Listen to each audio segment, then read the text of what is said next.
Hello and welcome to Since Attlee Churchill, the podcast about British political history since the Second World War. I'm Lee Evans, a historian of the Conservative Party. And I'm Richard Johnson, a historian of the Labour Party and Lee's husband. In each episode, we will be chewing over delightful morsels of British political history. Now, if you're paying any attention to British politics at the moment, you will have seen the great fallout from the resignation of Morgan McSweeney.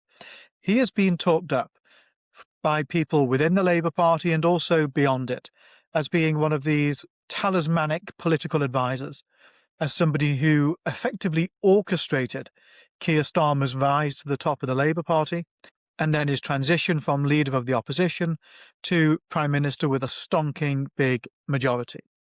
So what we thought we'd do this week is look at one of the other political advisors in history who has been talked up as having, in some ways, similar qualities. Certainly they were another political advisor, rather like the now departed Morgan McSweeney, who became so tightly associated with their political boss that for some people it became a little bit difficult to know what was the politician's opinion and what was the advisor's opinion. So, Richard, this week we'll be talking about Marcia Williams, in her earlier life known as Marcia Field, in her later life known as Lady Falkender, who was known as being the key advisor to Harold Wilson during his time as leader of the opposition, and most importantly, during his time as Prime Minister in the 1960s and also in the 1970s. There's lots of things to unpack about Marcia Williams. She's a fascinating person in her own right. She's a remarkable political talent, I think, and she is also one of the pioneering women in post-war British politics, with the likes of Barbara Castle, possibly even with the likes of Margaret Thatcher. But distinct from those, she was not herself a politician, but she was an advisor. Before we come on to her role in politics alongside Harold Wilson, and what she did and what her impact was, can you tell us a little bit about Marcia and her early life? Certainly. So as you said, Lee, she was born Marcia Field. She was born in 1932 in Northamptonshire. She came from a humble background. Her father was a brickmaker. She won a scholarship to go to a local private school, Northampton High School, which is a girls' private school. And in one of history's kind of funny coincidences, just 2 years her junior was a lad named Bernard Donahue, who went to the boys' grammar school, which was a state school, Northampton School for Boys, just 3 miles away. And Bernard and Marcia would end up working in Harold Wilson's Number 10 together in the 1970s. And Bernard, when I asked him about Marcia Williams on one occasion, said to me that he could remember her waiting for the bus to go to school back in the 1940s. So it's an extraordinary coincidence. Anyway, she was very good at school. She particularly excelled in history. She loved history and politics from her school years. She credited a left-wing teacher who happened to be the daughter of a Conservative MP as one of her sort of inspirations into getting interested into politics. And she decided to come to Queen Mary, the institution to which we're both affiliated to study history. And it is said that Marcia chose Queen Mary because she wanted to study in London and therefore wasn't less attracted to other options like Oxbridge or Manchester, which was on the cards. And she became very involved in student politics at Queen Mary. She was secretary of the Labour Club. She arrived at Queen Mary in October of 1951, which of course coincided with the October 1951 general election, in which the local MP for the area, Clement Attlee, lost power and would never return to government.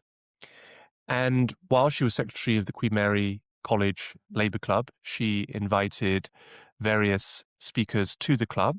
She regarded her greatest coup as inviting an up-and-coming figure called Jim Callaghan to speak to the club, although the student newspaper at the time, Cub, had a unfavorable impression of Jim Callaghan's visit.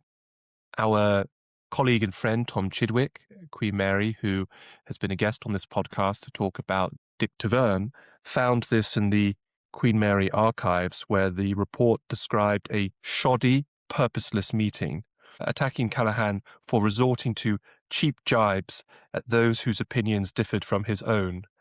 And the newspaper urged Marcia Williams and the secretarial team of the Labour Club not to, quote, provide trash to speak at Queen Mary in the future. Really quite a critical review. I think, as we'll see later on, Marcia came to rather agree with Jim Callaghan's critics in years to come. Yes. And another aspect of this, as I mentioned, was that Clement Attlee was the local MP, and so he visited the Labour Club as a constituency MP on a couple of occasions. So Marcia Williams got to meet Attlee at a young age. There's one story, again, that Tom dug up in the archives where Attlee arrives at Queen Mary 30 minutes late because he got confused between the Circle and the District line and got on the Circle line when he should have got on the District line. A mistake that I think visitors to London make, but not necessarily people who have represented a London constituency for 30 years at that point. And another nice little twist of Marcia Williams's connection to Queen Mary is that she met her future husband at Queen Mary. Her future husband, Ed Williams, was president, would you believe it, Lee, of the Queen Mary Conservative Association. So a bit like us, a Labour and Conservative marriage. That was Marcia Williams's marriage, where a year after she graduated, so she graduated in 1954, the following year in 1955, she and Ed married and she became Marcia Williams. The key political relationship for Marcia, and as we may come on to discuss, as we surely will come on to discuss, maybe more than a political relationship, was with Harold Wilson. Now, listeners will know, I'm sure, quite a bit about Harold Wilson. He became a Member of Parliament in 1945, was parachuted straight onto the front bench of the majority Labour government led by Clement Attlee.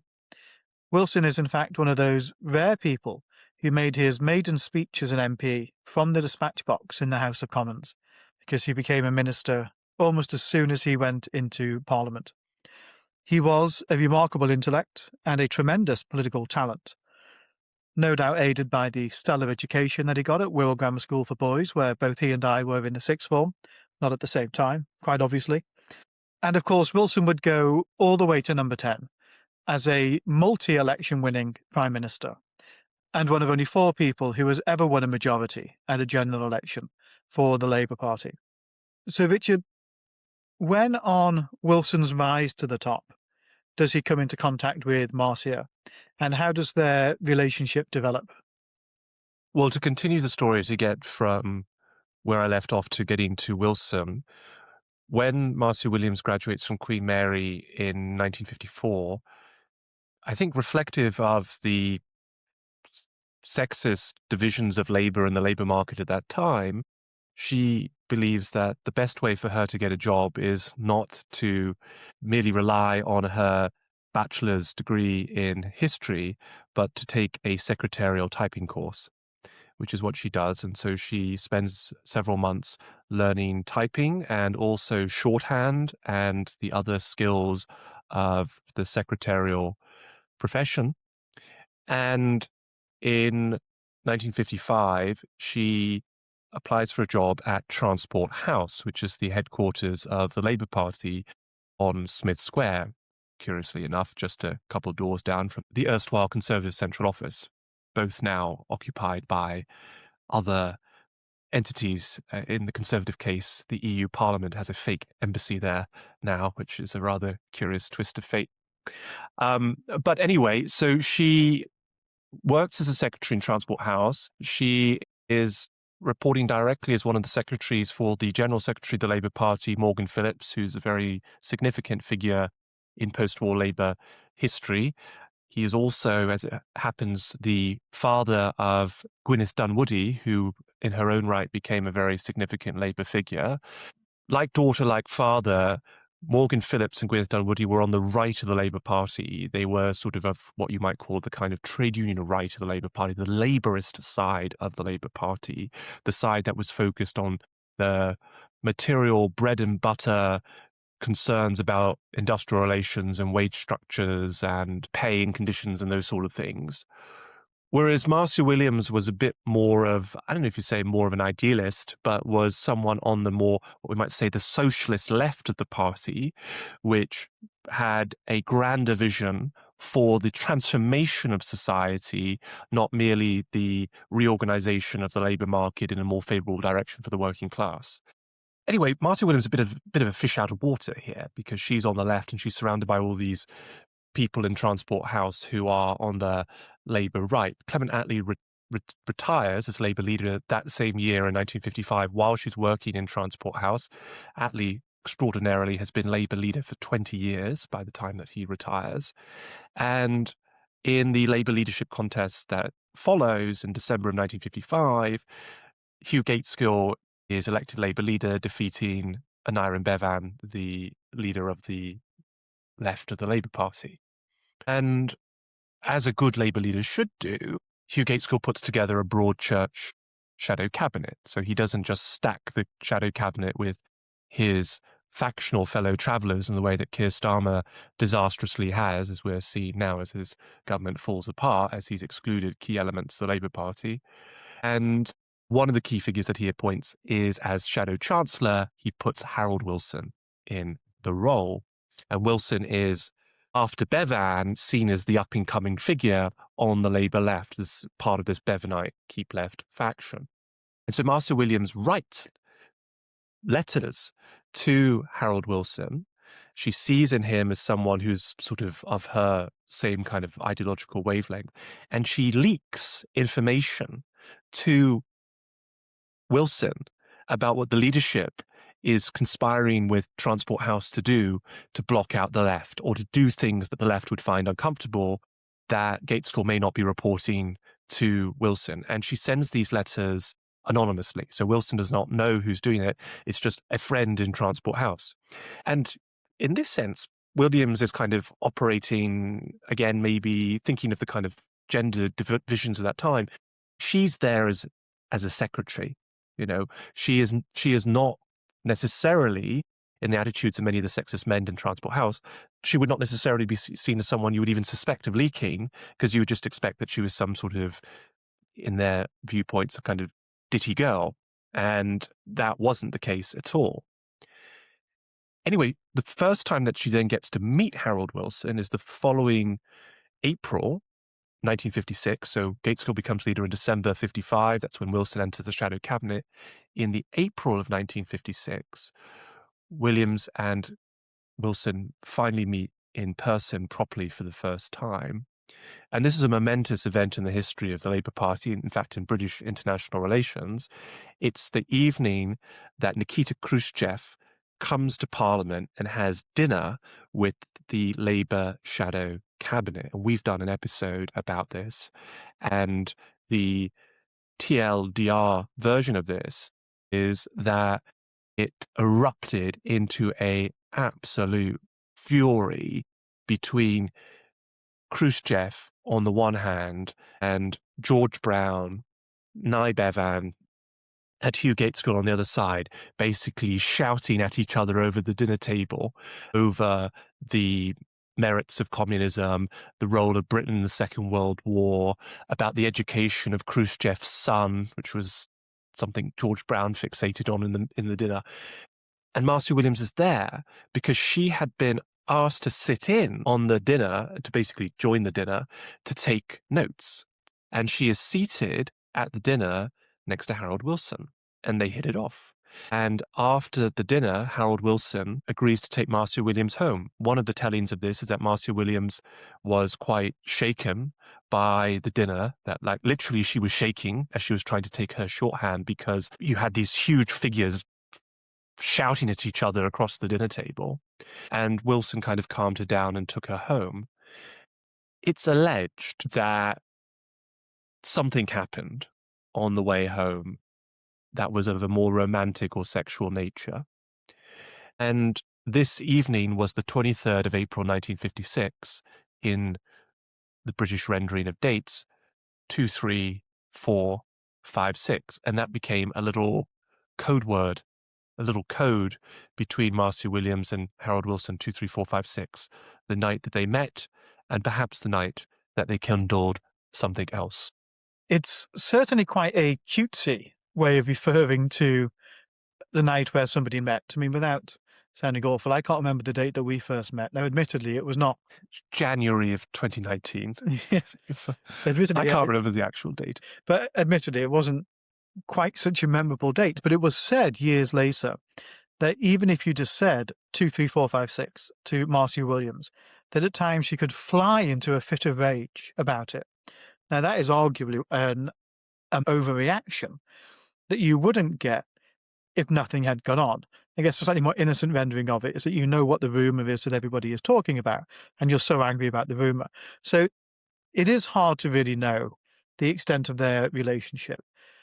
But it is one of the most discussed things, really, about Harold Wilson and Marcia Williams.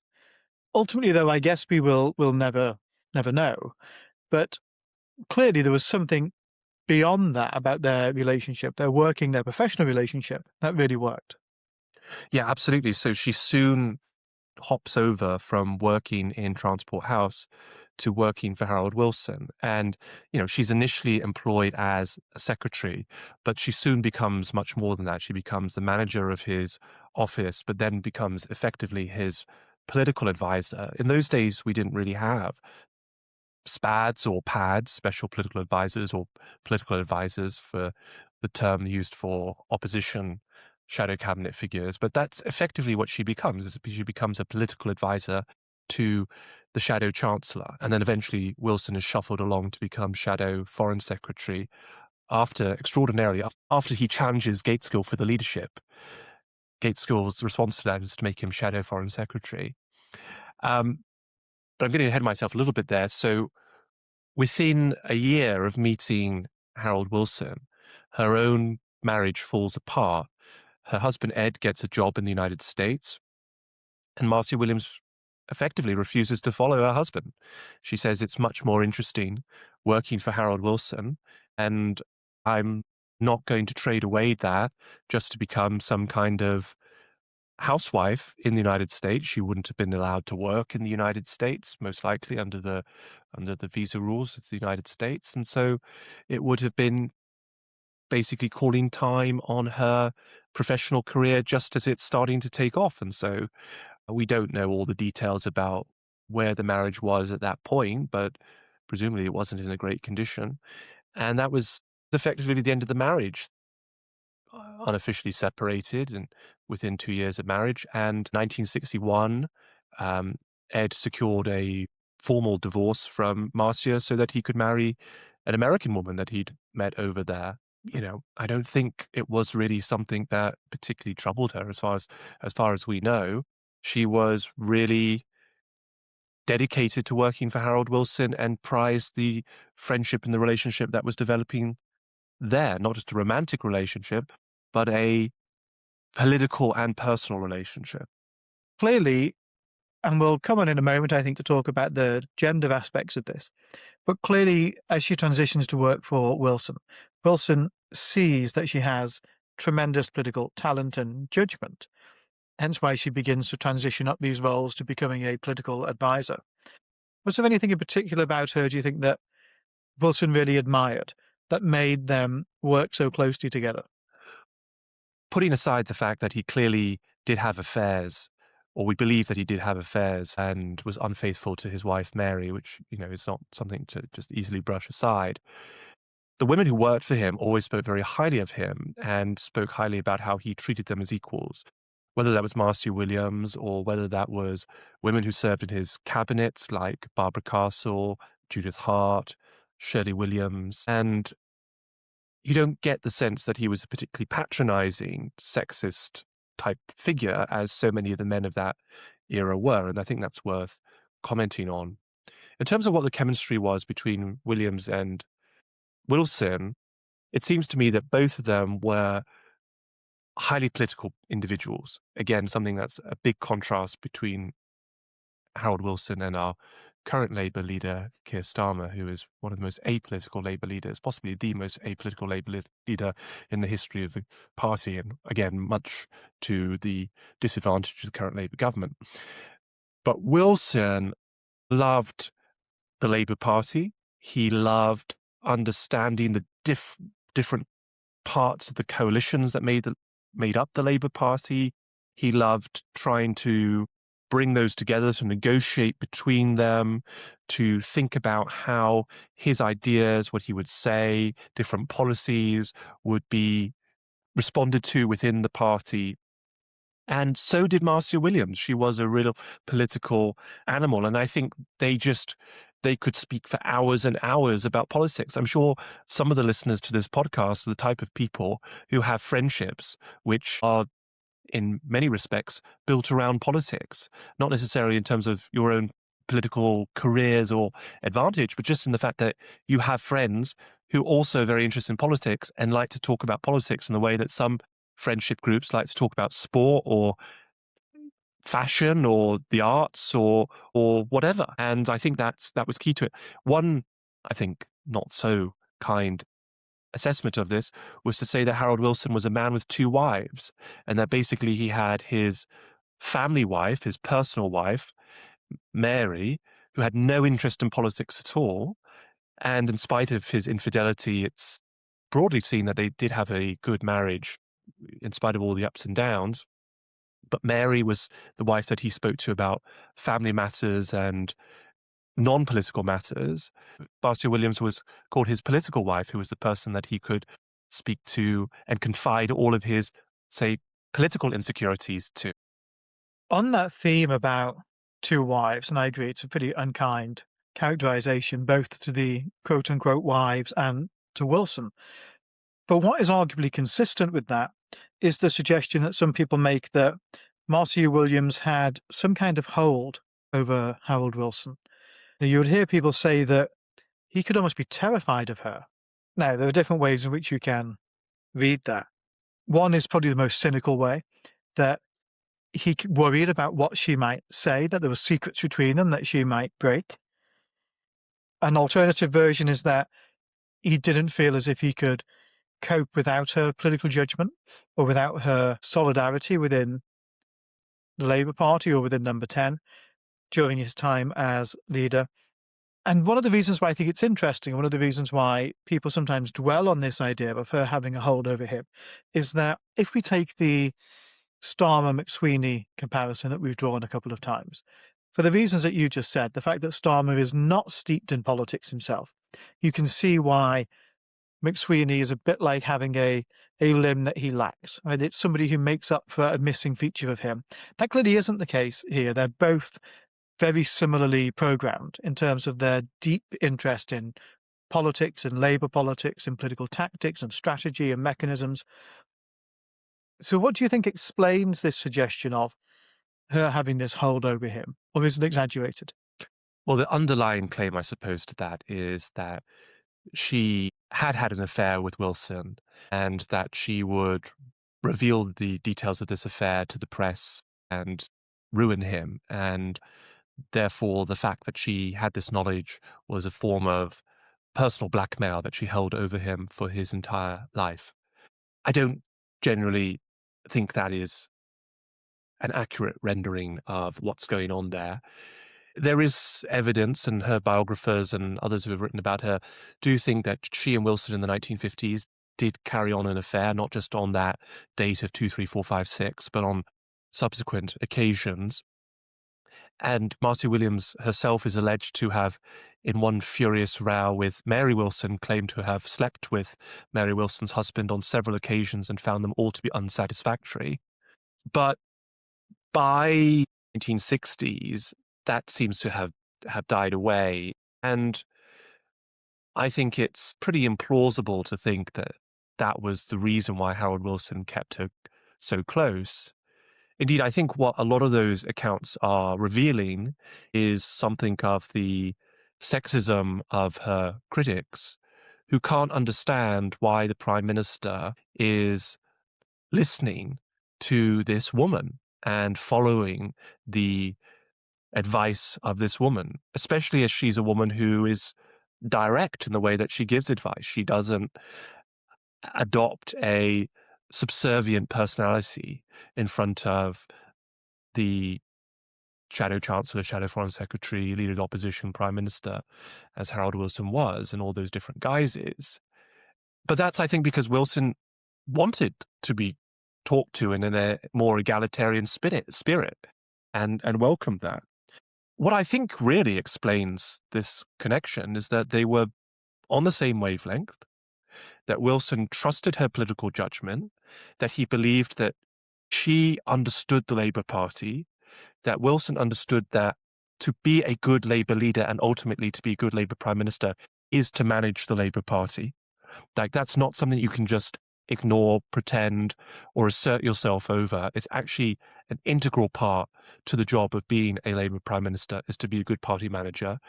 And he believed that she was the woman to do it. Let's come on to the fact that she was a woman in top flight politics. Obviously fairly rare at the time. Today, by comparison, we have a woman Home Secretary, a woman Foreign Secretary, a woman Chancellor of the Exchequer. We've had 3 women Prime Ministers, some more celebrated than others, I think it's fair to say. But at the time, of course, the balance of Parliament, the balance of the number 10 staff, and of the cabinet and the ministerial ranks was very much skewed towards men. I think one of the things that this did is it made her stand out from the crowd and become something of a public and iconic figure. One of the examples that sticks in my mind about that is, if listeners have watched Yes, Prime Minister, the comedy series, then Jim Hacker has a political advisor called Dorothy Wainwright, who seems to me is pretty explicitly set up in the Marcia Williams mould. And throughout that, there's quite funny series of events in which Sir Humphrey and the civil service are trying to sideline her, and she is outsmarting and outwitting them. Truly, it's a sitcom, Yes Minister and Yes Prime Minister, that has aged supremely and is still very watchable now. So she did clearly have this resonance beyond just politicians, political staff, journalists. So she was quite widely known as a figure. And I think part of that was because she was a woman, and so she stood out in that environment. How did she respond to the challenges around that? For example, one of the things that we sometimes hear women in politics say is that there are expectations put on them, for example, about how they look, which just simply do not apply to men. Men can get away with wearing the same suit 5 days a week and nobody will notice. If women wear the same two-piece or whatever it might be 5 days a week, then people comment on it. Right? I don't think it makes you the world's greatest feminist, just to acknowledge that there's probably a basic truth contained within that then and now. How did she respond to these sorts of challenges? Yeah, well, just a couple of points in response to that. So the Dorothy Wainwright character is absolutely modelled on Marcia Williams, but partly that's because Marcia Williams was a consultant to the Yes Minister and Yes Prime Minister programme. So they were, in effect, asking her what was it like to be the Prime Minister's political secretary in this world of male civil servants. And as you can see in the Yes Minister or Yes Prime Minister series, Dorothy Wainwright is treated disdainfully by Sir Humphrey and the other male civil servants. Sir Humphrey calls her the Wainwright female or the Wainwright woman. But they're actually quite frightened of her because she's quite clever and she does run rings around them. The fact that she is a woman political secretary running the Prime Minister's political office does give her a prominence that she might not have otherwise had if she was a man. Indeed, Marcia Williams, later in life, said that if she had been born Mark Williams, then she probably wouldn't have had much of a prominent role at all.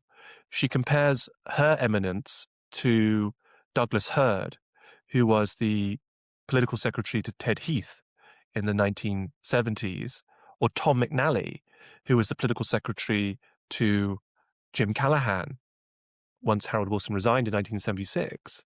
And she says that they just didn't have the same profile as her. Now, of course, Douglas Hurd went on to be a member of the cabinet, and Tom McNally went on to become a Labour peer and then a Liberal Democrat peer, and still a member of the House of Lords today.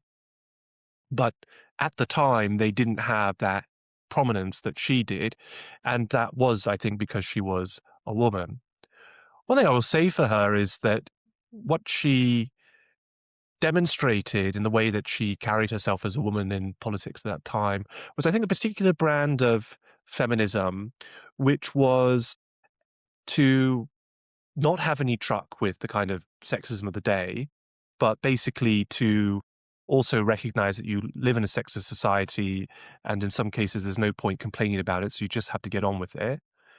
And also, I think, a feminism that prized femininity, that wasn't afraid to also talk about things that interested women more stereotypically, and to see that as a thing that you shouldn't talk about, in a way that I think sometimes feminism today is more allergic to, say, talking about fashion if you're a female politician. But Marcia Williams used to comment on the fashion choices of political figures in her public writing. She wrote 2 books, and she also had a column in the Mail on Sunday, which I'm sure we'll talk about later. So, for example, she used to comment on Margaret Thatcher's fashion choices. She noted that when Thatcher switched from mid-level heels, sensible heels, to high heels, that was a recognition of Thatcher's growing confidence in her stature as Prime Minister. She was pretty scathing about Shirley Williams's fashion choices. She said that Shirley Williams came from, quote, that section of middle-class intellectualism where it is virtually an article of faith that the untidier you are, the more sincere you are in your beliefs. In contrast, she was very complimentary of Judith Hart, who we've done a podcast episode on, who was a member of the Wilson cabinet in the 1960s, where she said, Judith is very feminine, with a penchant for elegant clothes that are fashionable as well as being smart. They are well chosen, and her color sense is good, and her jewelry special. You know, she didn't really have many role models in the way that she conducted herself as a woman at the top of politics.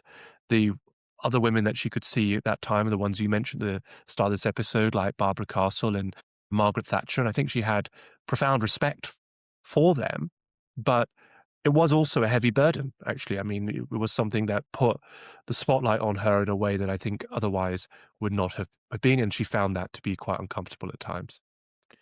When Wilson was in Number 10, the role that she held was political secretary. I think we can identify Williams really as being a key figure in the development of a political advisor class in this country. As you transition from a period earlier in the 20th century where prime ministers were much more dependent upon the civil service, I think, for advice, and advice often more broadly and less political with a capital P. And then if we fast forward to what we have today, where the entire cabinet has an army of SPADs, basically, in that, or special advisors, often referred to as SPADs, and that the prime minister will have an enormous team of people whose role is more political than just being a function of the state, right? That they are there in part to provide political advice. That was really what Williams as political secretary was there to do for Wilson. And I think her role and her prominence is one of the key staging posts really in the development of the political advisor class as we have it in politics today. Of course, when you're in a role like that, like you have said, she was an intensely political person herself. You always have 2 political minds, I think. You have the collective mind, or the mind of your boss and the government line. And then you have your own personal mind and your own personal views that you hold. Generally speaking, you would hope that they would align, that the Venn diagram would look a lot like a circle. But of course, there's very likely to be differences. So what were her politics, and how did she manage them inside Wilson's government, especially when he had all these different factions within the Labour Party that he was trying to deal with and that she was helping him to try and manage? Well, she viewed herself as on the left of the Labour Party. She came out of that socialist side of the party rather than the Labourist right of the party, as I mentioned earlier. She interestingly attributed her socialism to Christianity.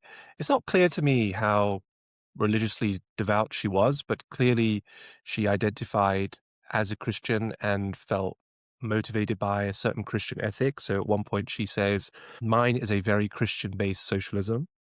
And you can see that when she was secretary of the Queen Mary Labour Club, actually, in the 1950s. So again, another wonderful find from our friend and colleague Tom Chidwick in the Queen Mary Archives is an article that Marcia Williams wrote called Politics, Religion and the H-Bomb.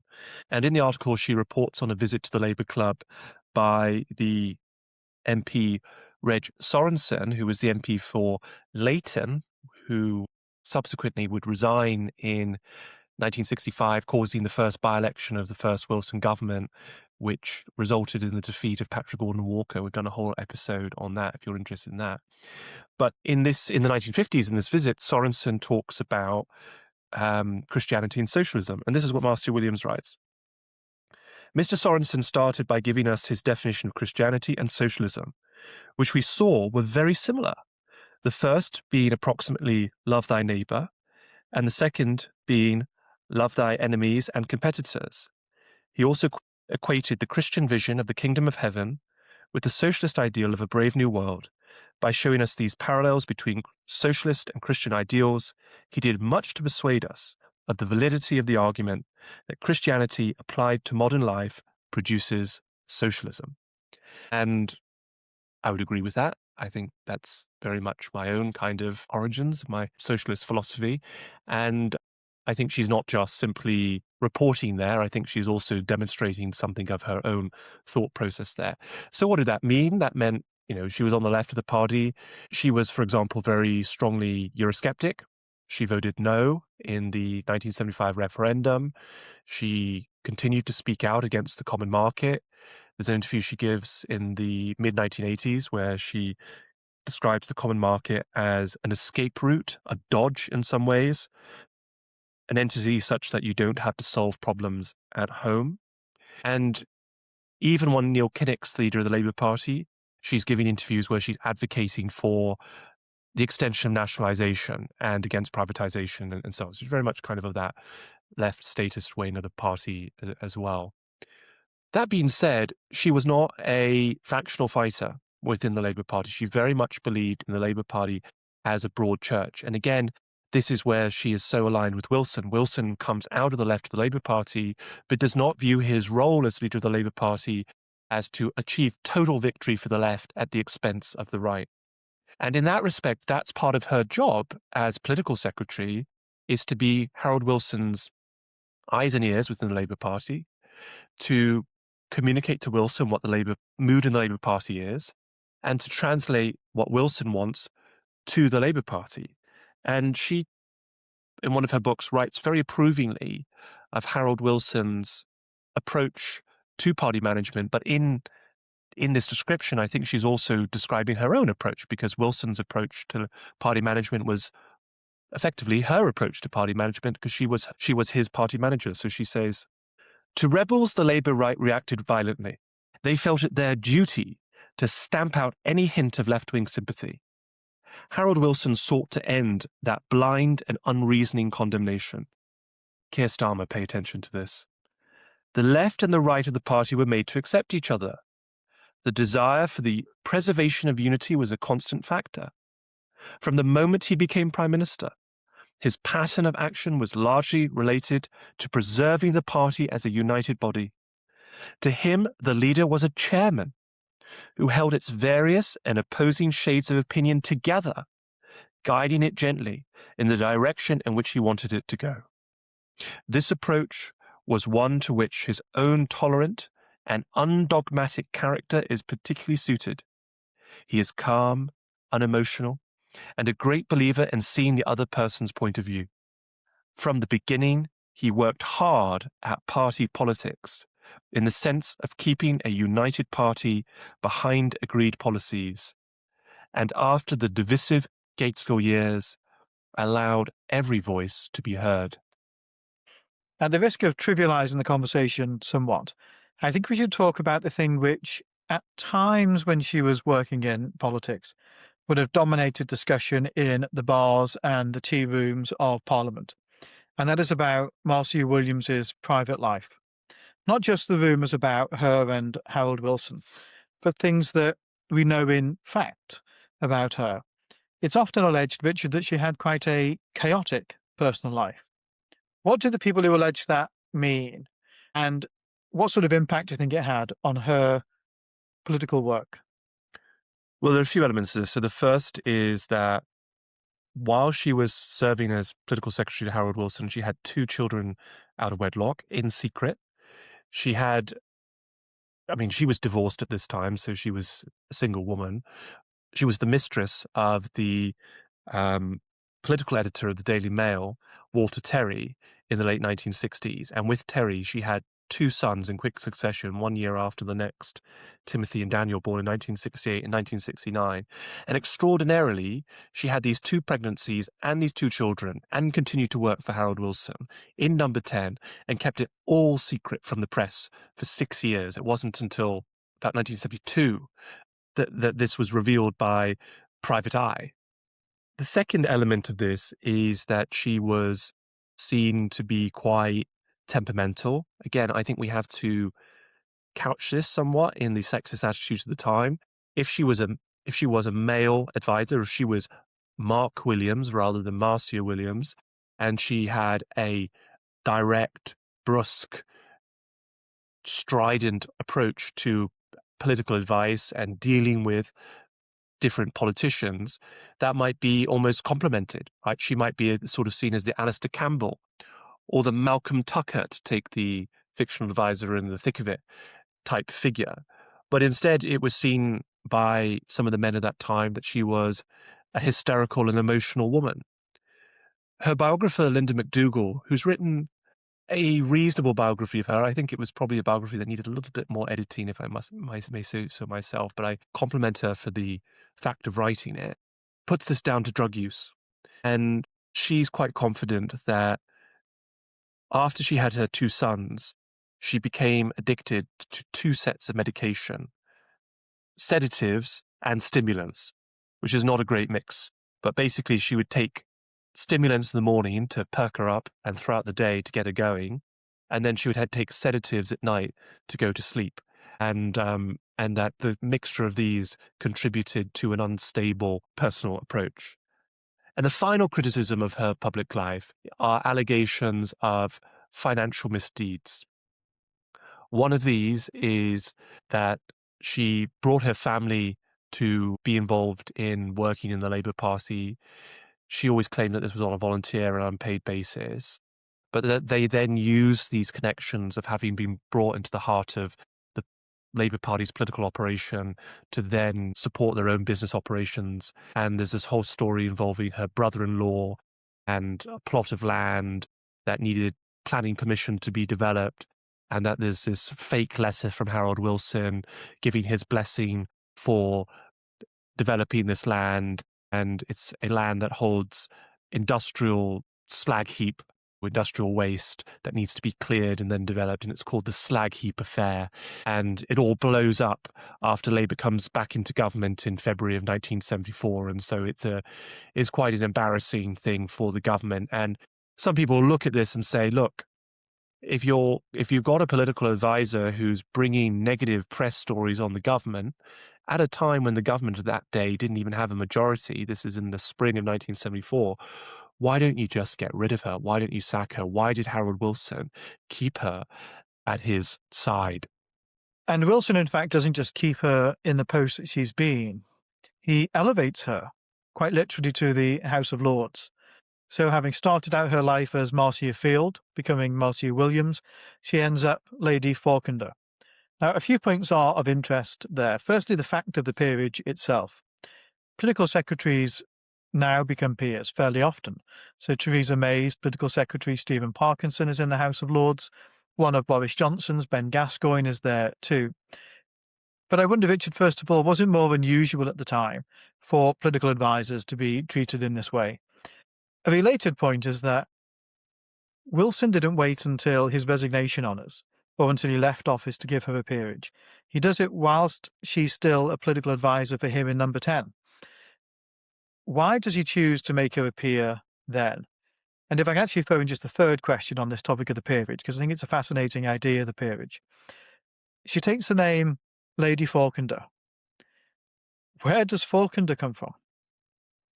Good question. So I think the most straightforward reading of this is that Harold Wilson elevated her to the House of Lords in the midst of this, what was called the Slag Heap Affair, to put two fingers up to the press, to say, look, you're baying for blood here. I don't believe Marcia has done anything wrong. She's served me extremely loyally and diligently, and to show my support for her, I'm going to make her a baroness. It would be a bit like if Keir Starmer said in the midst of all the accusations against Morgan McSweeney, rather than sack Morgan, what I'm going to do is I'm going to make him Lord McSweeney of Vauxhall or wherever he would choose. The official reasons that Wilson gave were that 1974 marked 20 years of Marcia Williams's service to the Labour Party, slightly off actually, because I think she started working in Transport House in 1975 rather than 1974. So that's not really very plausible. And that's not just something someone gets for 20 years of being involved in the Labour Party. On the name point, of course, just to be clear, if you are elevated to the House of Lords, you can become Lord, whatever your surname is, but you can also be Lord or Lady something else. And that title, I think, has to be somewhat negotiated with the College of Arms, but if you can find some kind of reason for it, whether it's a place name that's connected to you. So, for example, William Morris, the Conservative peer, became Lord Nuffield because he lived in the village of Nuffield in Oxfordshire, or I think it was at the time in Berkshire, but he became Lord Nuffield. And sometimes you can take a name that is not your own surname, but maybe a family, different family surnames. So what Marcia Williams does in this case is she takes Falkender. Williams, of course, had been her married name from her then, by that point, ex-husband. So you can see maybe why she dropped that. But rather than go back to Field, she went to Falkender. And as I understand it, Falkender was a middle name of her mother. And the story that is alleged here is that her mother believed that her mother, or possibly her grandmother, had been a mistress of Edward VII, and therefore her daughter was of royal blood, and therefore Marcia claimed to have some kind of noble blood through the Falkender line, albeit illegitimately so. It's a rather murky story. It's a difficult one to substantiate, but that is apparently the reason why she chose Falkender. Much of what we know about Lady Falkender comes from her, and the rest of it tends to come from her enemies. And remarkably, her enemies were often some of the people who she worked with the closest. People in Number 10, including Joe Haynes, who was Harold Wilson's press secretary, who clearly loathed Falkender a great deal. And very shortly after Wilson resigned as Prime Minister, penned a book in which he really went to town on Marcia and made all these striking allegations about her. Why do you think she attracted such forceful enemies? Yeah, I think what you raise here is a really important point, Lee, in the kind of historiography of Marcia Williams, who has told her story. And as you say, it's basically been her. She wrote 2 books about her times in Downing Street in the 60s and 70s. Those books came out in the 70s and 80s. And then a lot of the other stories that have been written about her have been quite hostile. But actually, one of the common threads of that has been that a key source in that storytelling has been Joe Haynes, Harold Wilson's press secretary. And Haynes basically spent his entire life post Downing Street, and he lived a very long life. He only died a few months ago, well into his late 90s. And he was still writing stuff right up to the bitter end. Basically viewed her as this hysterical, mad woman who had this control over Wilson because she'd had an affair with him. And that started with that book, The Politics of Power. And what's interesting is when that Politics of Power book comes out in 1977 by Joe Haynes, and he reveals some of these stories, including, I think that's where the first telling of the idea that Marcia Williams believed herself to be of noble blood comes from.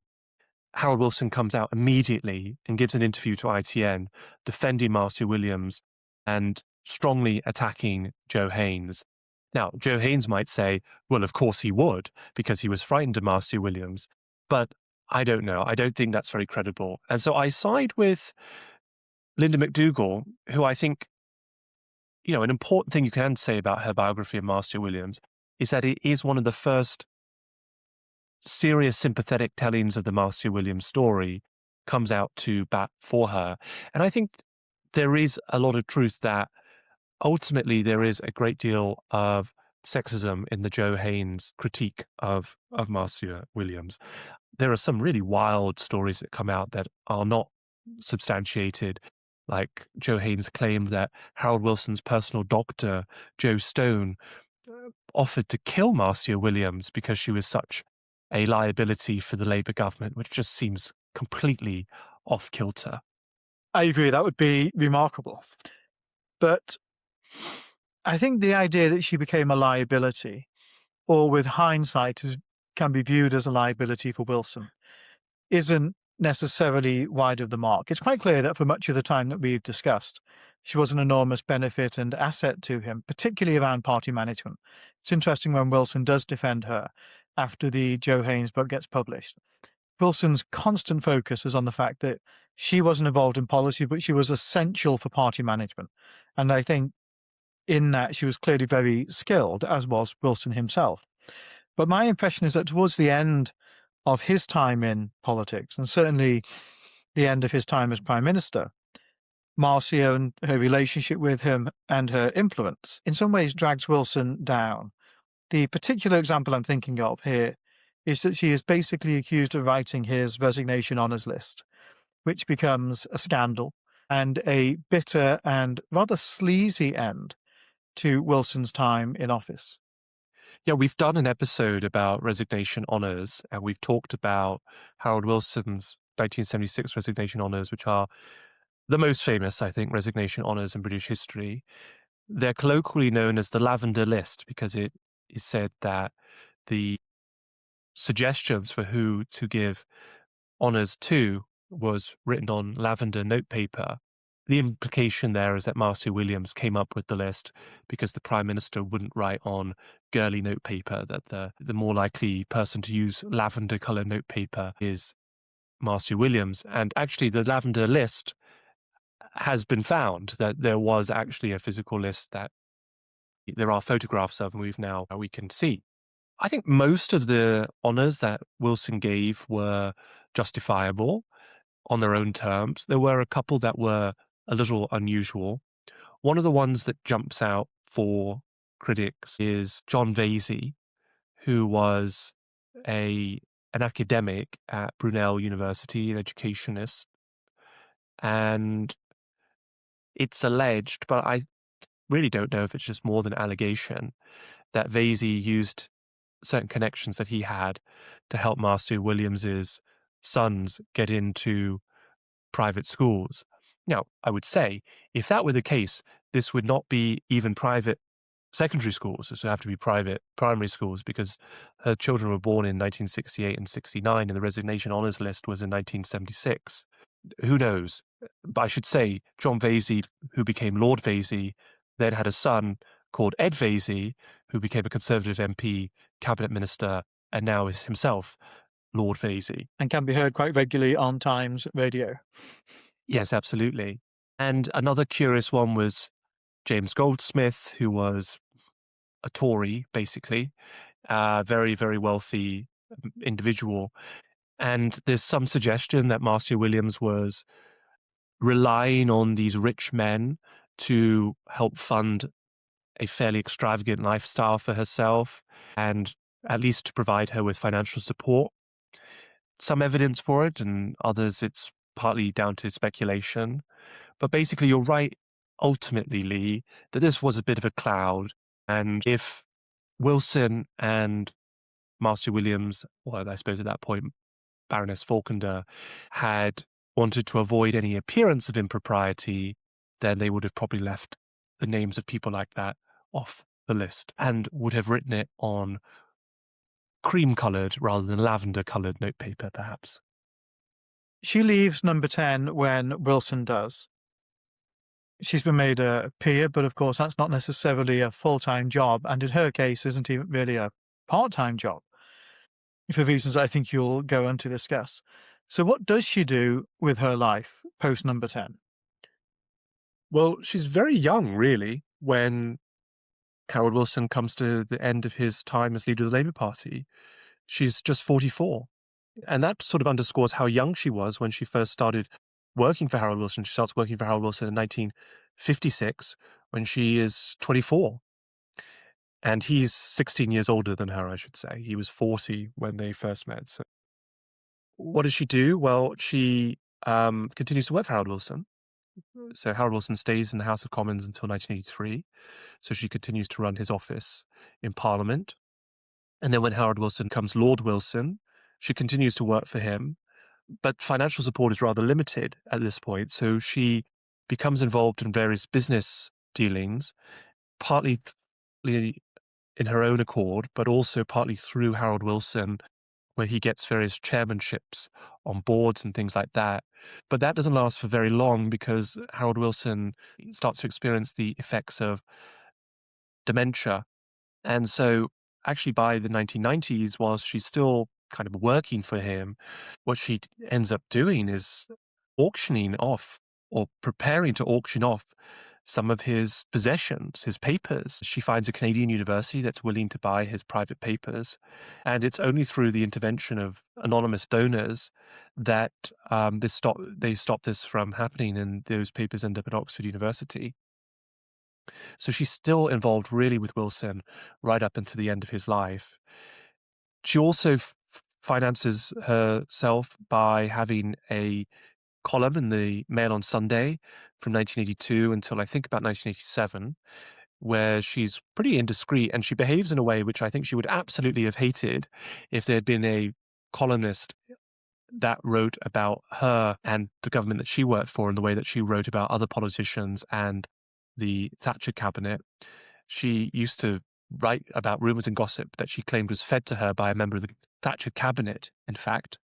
She was also quite unrestrained in parroting rumours that actually ended up getting her and the Mail on Sunday in trouble. So when Buckingham Palace was broken into by this kind of vagabond figure, Michael Fagan, she claimed that Fagan got access to Buckingham Palace because he was having a gay affair with one of the Queen's bodyguards, which turned out not to be true. And she hadn't really looked into that. And she was also consultant for Yes Minister. So she was busy doing lots of different kind of things, playing on that connection that she had. But by the 1990s, when she's in her 60s, her health takes a turn. She has a stroke.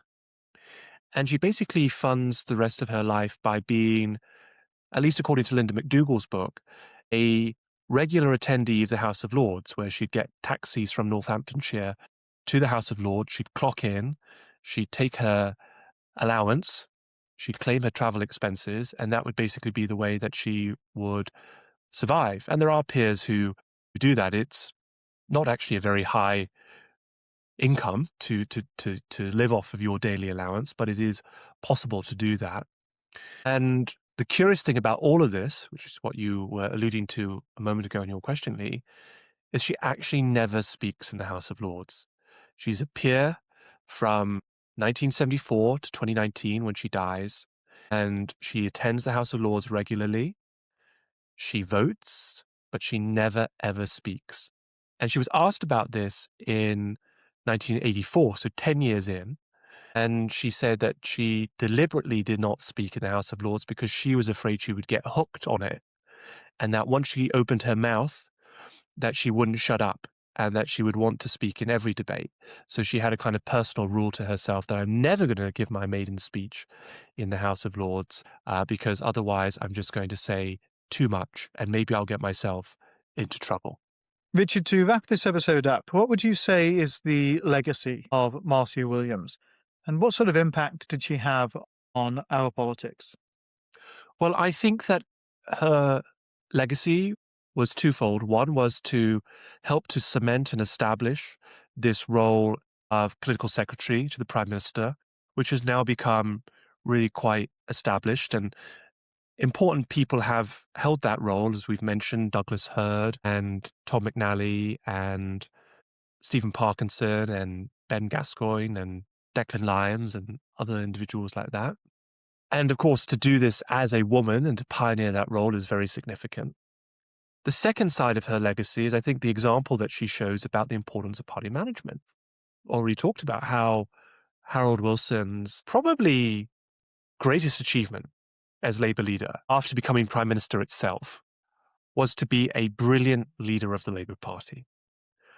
That for whatever Wilson's policy successes and failures were, he was someone who was able to hold together this extremely complex and fractious coalition that is the Labour Party for 13 years, to never be challenged for the Labour leadership, in spite of the fact that under the Labour rules at that time, any Labour MP could challenge the Labour leader on an annual basis after securing the support of just 2 other Labour MPs, never had a challenge, whereas his predecessor, Hugh Gaitskell, had 2 challenges, Wilson being one of them.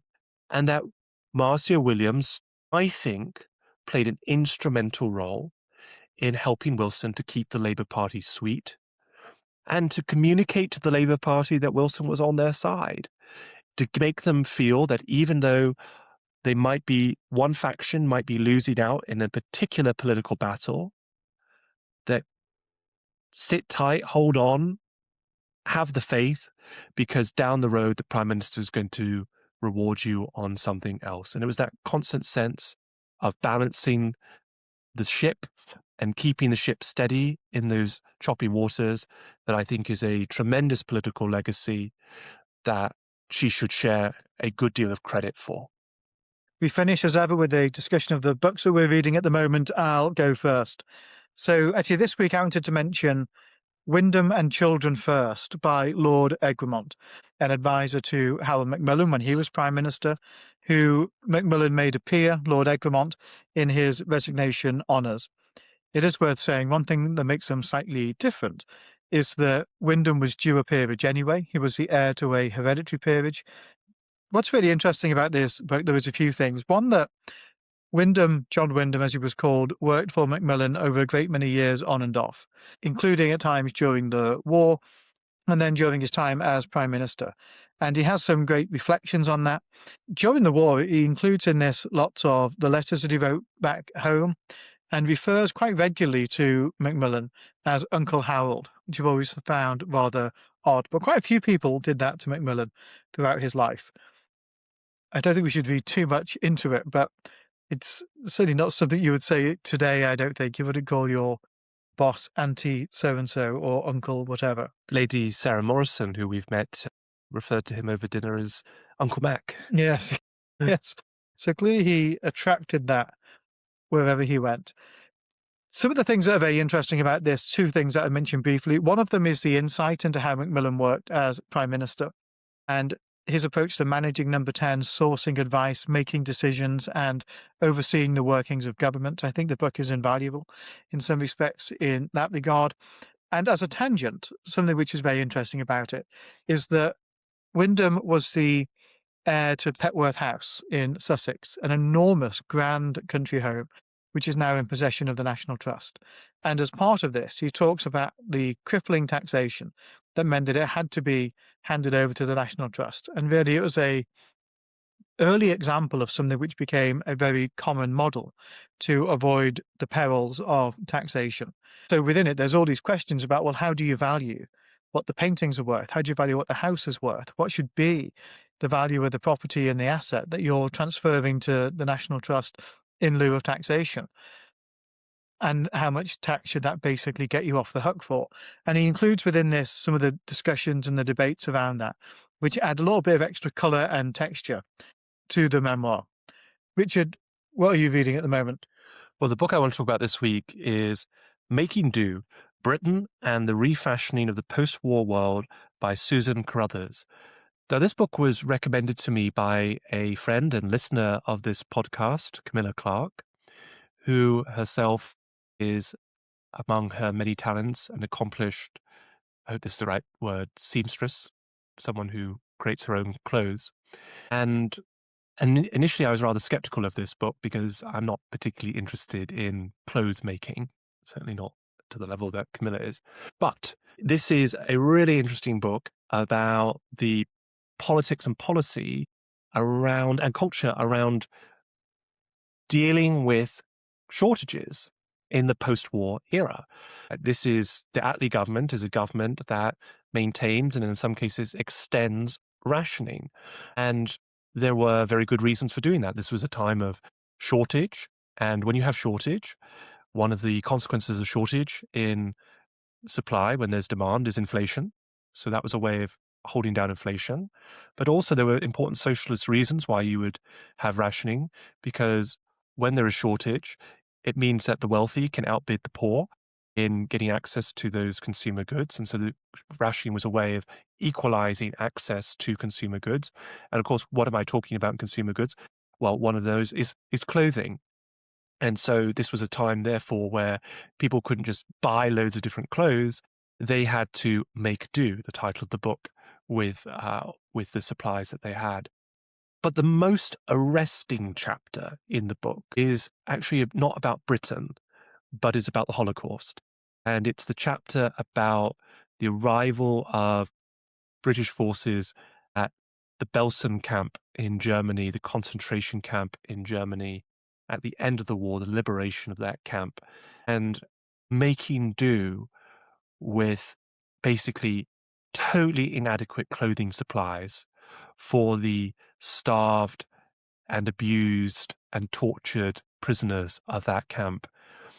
It is, I think hopefully all of us have grown up reading about the Holocaust through school, but it's actually, I think, the most powerful account, certainly one of the most powerful accounts that I've read about the Holocaust. It really just brought home the absolute barbarity of the Nazi regime and the cruelty and horror that they unleashed on Jews and other groups that they persecuted in the Second World War.